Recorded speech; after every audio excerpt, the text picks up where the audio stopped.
O Torneio de Candidatos de Zurique 1953, na Suíça, reuniu 15 dos maiores enxadristas do planeta em 210 partidas lendárias.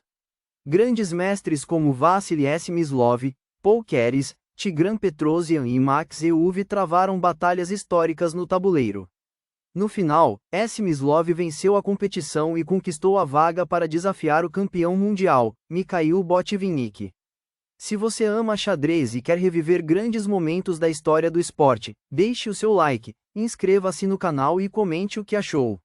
Fique ligado, em instantes, você vai acompanhar lance a lance uma das partidas memoráveis deste torneio.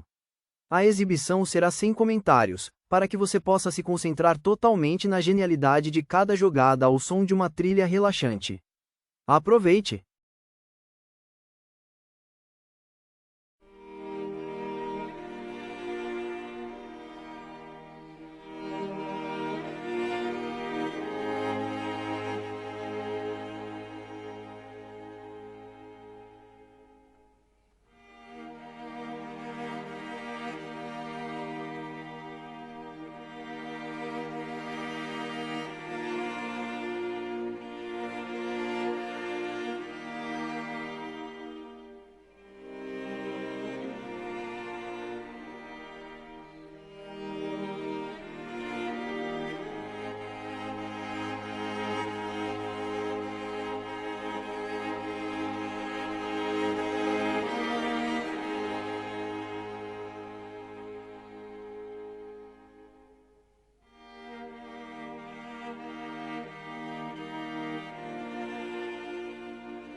Obrigado por assistir a esta partida histórica do Torneio de Candidatos de Zurique de 1953.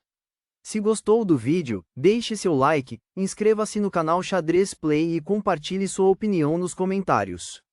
Os links dos livros sobre o Torneio de Zurique de 1953 estão na descrição deste vídeo. Agora aguarde mais alguns segundos para conferir outras partidas históricas recomendadas e continuar assistindo aqui no canal. Até o próximo vídeo.